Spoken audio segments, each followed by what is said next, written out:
Hey, what's up everybody? It's V and I am back with my manga haul for November 2017. And as you can see here, I've got quite a bit to go through, so let's not waste any time and jump right into it. Now, I'm going to start off by saying that Haikyuu and Descending Stories, these two volumes, I have not had a chance to read yet.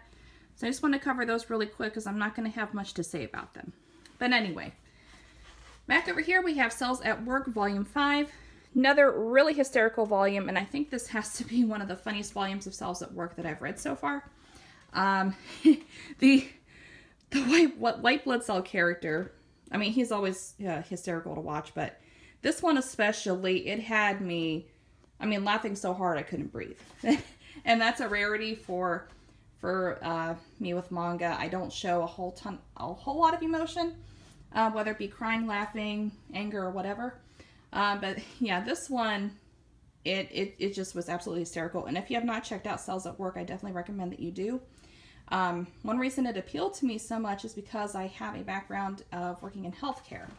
So any type of medical themed manga, whether, you know, it's a lot of it's comedic purposes, but any type of medical themed manga will always appeal to me, or medical anime, just anything like that I'm always up for.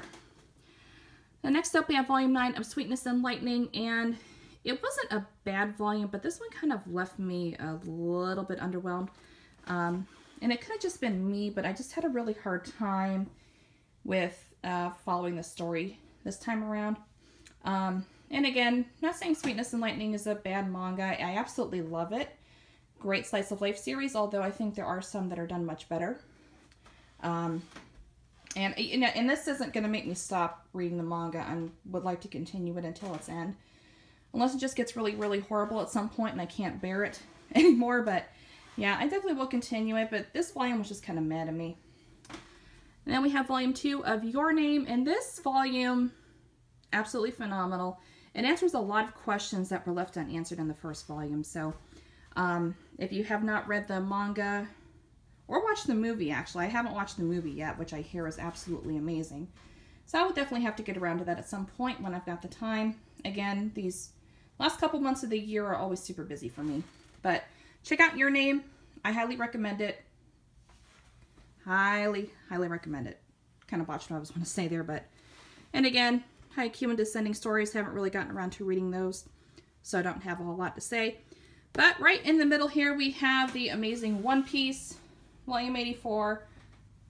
Favorite cover so far. And it's not because of the purplish background, because I love any shade of purple, but just, there's a lot going on in this, at least I think so.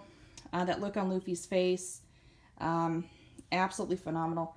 One Piece in of itself, guys, I mean, it's gone on for 84 volumes. You can't deny how influential it is, just how amazing it is.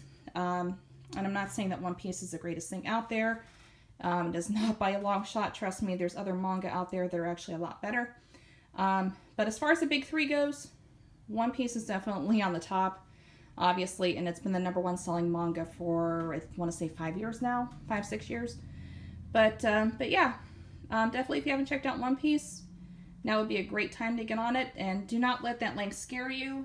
You can actually get the first 70 volumes in box sets right now, and that will actually save you a lot of money in the long run.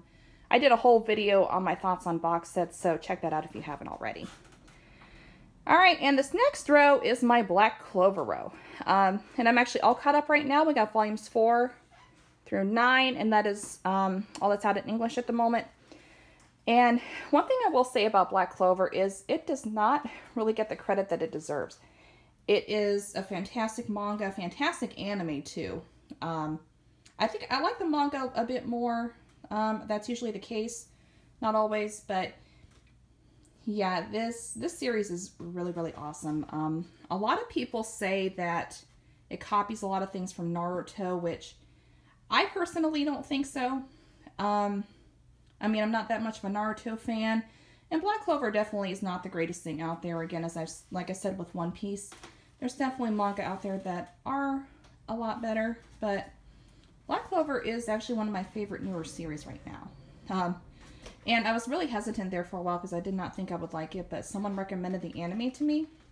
And I watched the first 2 episodes subtitled, which I watch subtitle anime that often. I, in a way, prefer dub just because I feel like looking down at the bottom of the screen to see what they're saying kind of hinders the experience, but figured out a way to do that, and so far I've been enjoying a lot of subbed anime recently on Crunchyroll. Absolutely phenomenal, so that'll probably be my main way of viewing anime. But anyway, back to the manga. But yeah, I really don't see any similarities between this and Naruto. Maybe some slight, slight things that are the same, but Black Clover is its own series through and through. And again, as I've said before, I'm not much of a Naruto fan, so there could be things that I'm missing. But definitely Black Clover, check it out. Highly recommend it. And then I'm just going to cover this really quick. I've started picking up more volumes of Ranma 1/2 again, so these are the 2-in-1 omnibus editions. I got volumes that cover volumes 13 through 26. I think I have another 8 of these to go. I'm not sure. I was going to just go ahead and finish it up with this haul, but I wanted to have some extra money for a little more variety. But I'm going to hold off on reading Ranma 1/2 until I get all the volumes. I know I might regret that at some point just because it's so long. But I love the Ranma 1/2 anime, so I cannot wait to get into the manga. I read the first 2 volumes, but that was probably close to 2 years ago. So I'm just going to start over from the beginning once I have all the volumes. But Ranma 1/2, and I love these covers, like the variation in color. And then the artwork. Rumiko Takahashi definitely knows what she's doing. She's one amazing mangaka, that's for sure. Just go read Inuyasha and you'll see what I mean. All right, and then last bit here for my continuing series, we have JoJo's Bizarre Adventure Volume 5 of Stardust Crusaders. Another really amazing volume. I actually think this is kind of like Cells at Work, and the fact that they're both Volume 5 is not really a coincidence, but I digress. Probably one of my favorite volumes in Stardust Crusaders right now. I definitely am wanting to pick up parts 1 and 2 at some point. I just don't know exactly when that will be. Maybe next month, it'll be sometime next year. I will be getting the other parts of JoJo, but right now I'm happy with part 3. Has not disappointed me yet. And again, definitely not really one of my favorite series, but it's pretty amazing. So check out JoJo. He's cool. All right, so this little bit here are some newer series that I picked up, and I'm going to start off with this big boy right here, and this is the Akira 35th Anniversary Manga Box Set. I actually did an unboxing of this on my channel previously, so I'll have a link to that in the description. So make sure you check that out if you haven't already, but Akira is absolutely amazing. I haven't gotten around to reading the manga yet. I'm trying to finish up a couple other things, like I'm working on Death Note right now, which I'm almost done with that. And then a couple other things that I'm trying to check out. So once I get to where I'm caught up, I will definitely be focusing on Akira. So it's absolutely amazing. And then I also picked up the movie as well. The movie does not disappoint, guys. If you have not seen the movie, definitely check it out. It is probably one of my favorite anime movies of all time. There's a couple of Studio Ghibli films that definitely are a little bit higher than this, but talking non-Ghibli, Akira is probably my favorite. I'll be honest with you. All right, then the next one we have here is actually one of the funniest series that I have started reading, and that's Miss Kobayashi's Dragon Maid. I have the first volume here, and do not ask me how to pronounce the mangaka's name. I'm hoping that's a pen name. If not, he's got the strangest name I've ever seen. He or she, whoever. But yeah, this one, again, like the 5th volume of Cells at Work, this one had me laughing out loud. Like to the point that tears were rolling down my face. I was laughing so hard. But to get into a little bit of what the story's about. So you have this young lady right here, Miss Kobayashi, and her maid right here who actually can take on the form of a dragon. And I don't really want to get into any spoilers, but that's all I'm really going to say right now. This little girl here is Miss Kobayashi's servant. Again, takes the form of a dragon. You can put 2 and 2 together. But it's absolutely comical. It kind of reminds me in some ways of how Nichijou is done. The chapters are short. They don't really connect a whole lot with each other. But just the way it's done, the artwork is pretty simple. And that's one of the things I think I like about it.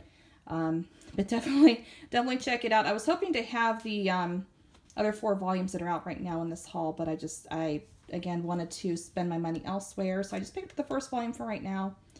But I would definitely get the other volumes, probably finish it up within the next couple of months. And this is a manga that I have been super excited to talk about. This is To Your Eternity, Volume 1 by Yoshitoki Oima, who is the same mangaka that is responsible for A Silent Voice. And if you've been following my channel since day one, you know that A Silent Voice is my favorite manga series of all time. So when I saw this was coming out, I knew I had to pick it up. And it did not disappoint me at all. Beautiful cover, beautiful story. Without going into spoilers, what I'm going to basically say is it's about an immortal being. I don't want to say human because it's not really a human, but an immortal being who can take the shape of pretty much anything. She befriends this boy here, and just the story so far, I mean, this first volume just blew me away, guys. I know the next volume I think is coming out here in a couple of weeks, so I will definitely be picking that up. But this is another one that actually, this made me cry. I'm not gonna lie, like it tugged at my heartstrings. And and as I said earlier, I think I said that earlier, maybe not, but I rarely have a manga that really tugs at my emotions one way or another, but this one did. And when it does, I know this is something I'm gonna have to stick with. So definitely check out To Your Eternity. You guys won't regret it at all. All right, then the last two I'm going to cover here really quick. These are other ones, a couple other ones that I haven't had a chance to read yet. I just picked them up the other day, actually. The first one here is Ichi F, and this is, it says, a worker's graphic memoir of the Fukushima nuclear power plant. So this is just basically what it says here. This is the story, one man's depiction of the Fukushima nuclear power plant disaster and the earthquake. Very, very detailed. That's all I can really say. Again, I don't really know much about the story itself just because I have not read it, and I'm trying to avoid videos that talk about it to avoid spoilers. But I definitely cannot wait to check it out, guys. It looks absolutely amazing. And then last but not least, we have In This Corner of the World. The only thing I really know about this one is it follows this girl here, Suzu, I think is her name, or Suzu, something like that. I'd have to go back and look. Actually, let's turn it over and Suzu. Okay. But yeah, this pretty much depicts her life before and during World War II, and then the couple of years following World War II after the nuclear bomb blasts that took place in Hiroshima. But again, the artwork actually is one thing that really caught my eye. But I'm hearing so many good things about this story, so I can definitely not wait to pick it up. This is actually a 3-volume series, and who is the, yeah, 7 Seas. I thought it was 7 Seas. Collected all the volumes in this nice, beautiful, good quality omnibus. So again, I definitely can't wait to check it out. All right, guys, that is my haul for November. A lot of great stuff here. Hopefully you guys enjoyed this video. I enjoyed making it. And make sure to like, comment, and subscribe if you have not already, and I will catch you guys later.